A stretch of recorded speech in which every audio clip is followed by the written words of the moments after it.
In this video, it's a Toyota Starlet KP61 rear wheel drive down with the kids and all that sort of stuff. Just amusingly, we have here a Toyota Starlet, a car that was seen as dull and unexciting and unworthy for many years, to the point that people considered them only suitable for old ladies to drive around in and do their crocheting and go to the garden centre occasionally. And yet now these cars are becoming rather collectible, and people are starting to cotton on that they're actually quite a lot of fun because they're rear wheel drive. This is one of very few super minis that has the drive at the rear end. Toyota really was quite conservative in those early days, in much the same way as Nissan with the Sunny. The first generation Mazda 323 in 1975, that was also rear wheel drive. And yeah, there was a great fear of front wheel drive that wasn't just in the UK, where cars like the Morris Marina and the Morris Minor up until 1971 as well kept the rear wheel drive theme going. But this is the second generation. This is the second or maybe third facelift of the second generation. I always found the rear lights slightly odd, in the way that you'd normally expect the reverse light to be next to the indicator, so it's all a bit strange. We've got a Wasabi Cars sticker, worth checking out on Facebook. Does a lot of spotting of lovely cars. Very interesting, intricate rear wiper. This example has a roof rack, appears to be a genuine Toyota roof rack, and some snazzy alloy wheels. It's also a New Zealand built car.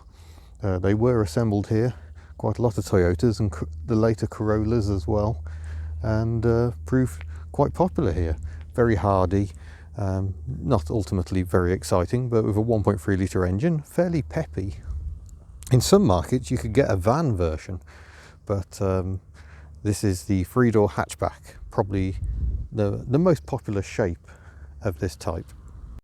So because it's New Zealand built, some of the interior parts will be shared with or will have been produced here. I suspect the door cards, which seem to have this fake stitching going on in the plastic, maybe the carpeting as well, could well be locally produced.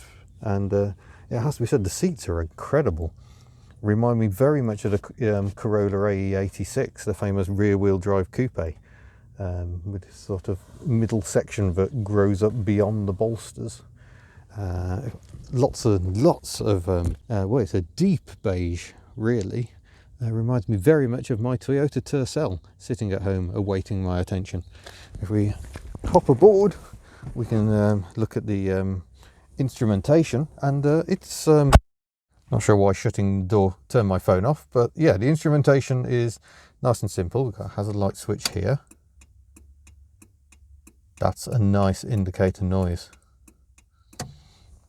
Stalks as we'd expect on a Japanese car, so indicators here with lights thusly, and on the other side we've got wiper controls variously.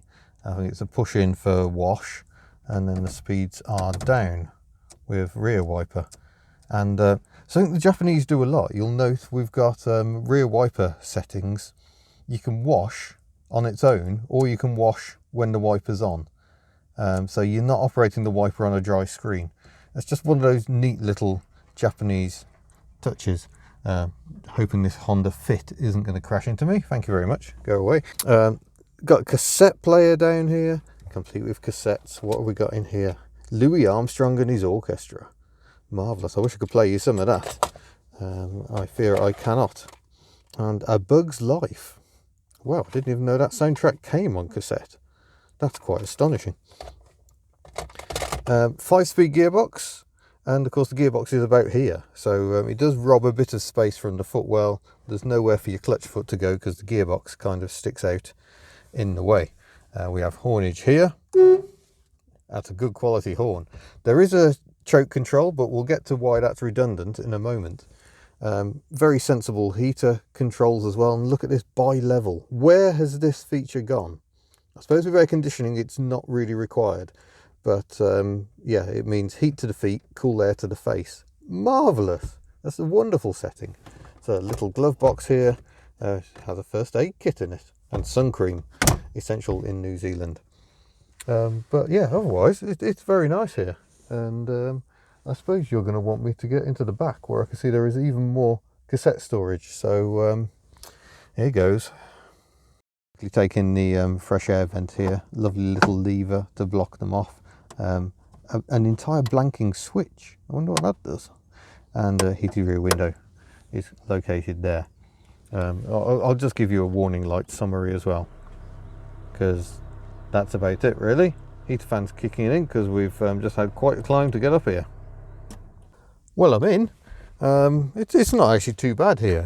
One annoyance is the seat does not retain a memory of where it was raked before, but it gets worse than that because the driver's seat won't slide forward either. This one will when you operate the lever, and there's a little lever just on the back of the seat there to make the seat go away so I can get out again. But yeah, headroom's a little tight perhaps, but I can just about cope. So much the same as a later Starlet, I think. Now I've got to be careful not to destroy the sewing display, but we've got a fairly lumpy old boot in here because there's a toolkit hiding under there, but there's a spare wheel as well. The floor isn't very low because it's rear wheel drive. There's a 4-link coil spring suspension to sort out there, so we've got turrets intruding in the boot space as well, but it looks like the seats fold. And yeah, you can see why the blanket is in place. Look at the UV damage to the carpeting. Bit of a shame. Look, there's even a little model of the car which will hopefully survive us going for an entertaining drive. But you'll note it's a Toyota Starlet Sprint. I'm not sure if that's a factory badge or not, but we'll have a look at why that might be an apt name. Find the bonnet release. Nice and sensible in its placement. Yeah, just before we open the bonnet, there is a subtle clue that all might not be as it once was in here. And there we go. I'm not going to bother putting the stalk. We have fuel injection. Definitely not a factory item. That's been added by the current owner to the 1.3 litre engine. Uses Megaswerth ECU, produces a throbbing 41 brake horsepower at the wheels, so probably more like about 50 overall. Yeah, quite nicely done, I think. Certainly transforms the way the car drives and behaves. So no choke required because it's all covered by the electronic gubbins.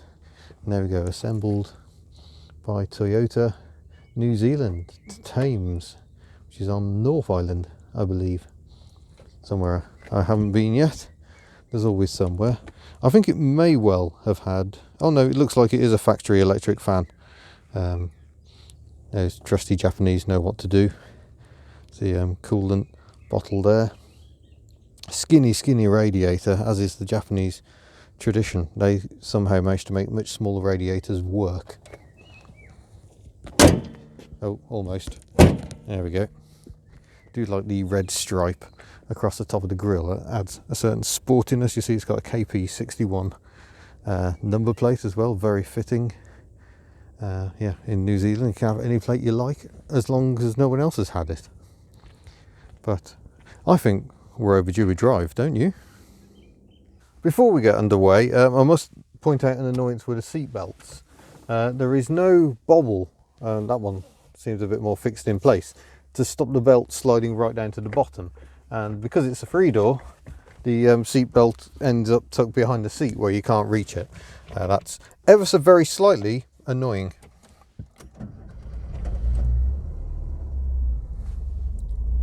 Fuel injection means starting is no bother at all. So it's, yeah, very snickety little 5-speed gearbox. Fifth is there somewhere, there we go. So it works very nicely, just very snickety. Do wiper test. Oh, new Toyota wouldn't let me down. Very slight overlap, no triangle of doom. Perhaps the blades could be a little bigger. This is a similar issue actually in the EP90 Starlet I had, but the wipers don't come close enough to the top of the screen. But it's a windscreen with a tinted band on the top. I think that's quite good. And you know, we've got remote adjustable mirrors, which work the opposite way to what you expect, and plenty of ventilation, which is good because it's quite a warm day. Recirculation controls, a lot more than you'd get, say, in a British car of this era, your Austin Metro. So we've warmed the engine up quite nicely going uphill, which means we can floor it.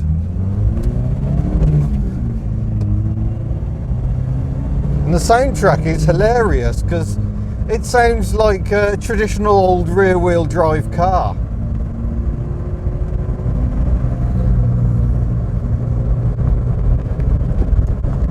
The handling is it's firm.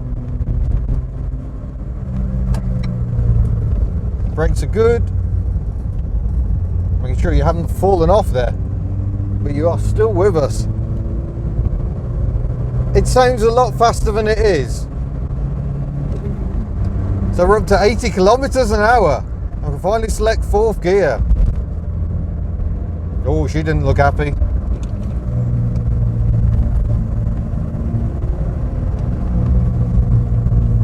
There's no scrabbling on the front because all the drive's at the back, and he has even got a limited slip diff in it, which means no loss of traction.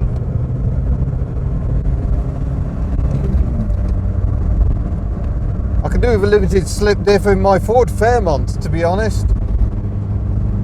Too many one tyre fires going on.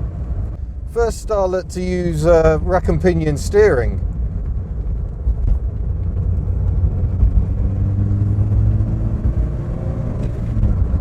And it's got a really nice weight to it, and it is exactly the right sort of gearing. It's exactly what you want in terms of steering input. Directness, that's the word I'm looking for.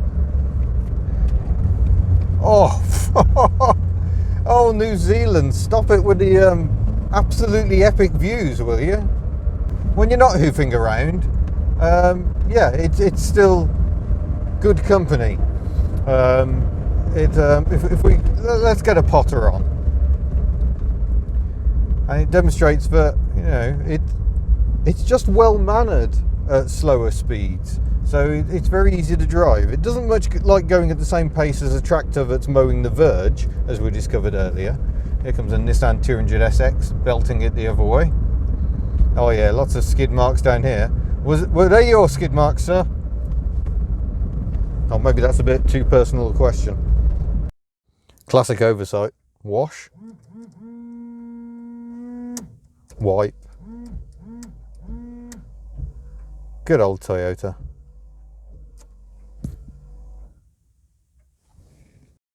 So, with another epic view in the background, because New Zealand, that was the Toyota Starlet, the KP61, the second generation of Starlet. The one the world saw. I think they even sold them in America.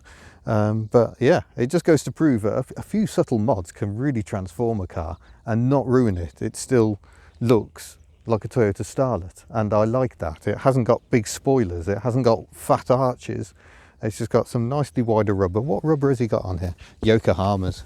I thought they were sticky. And only 175s, but that's all you need. It's only got like 50 horsepower. It doesn't need fat arches.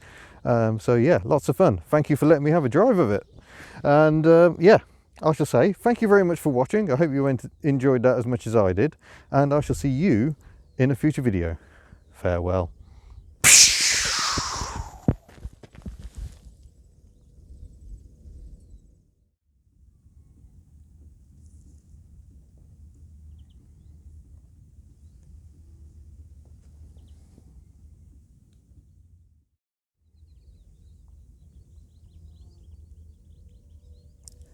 If you can hear the air raid siren, that is actually for the fire brigade. Fire brigade is voluntary here, and when that siren goes off, that means all the fire personnel have to ditch what they're doing and rush to the station to jump into a fire engine.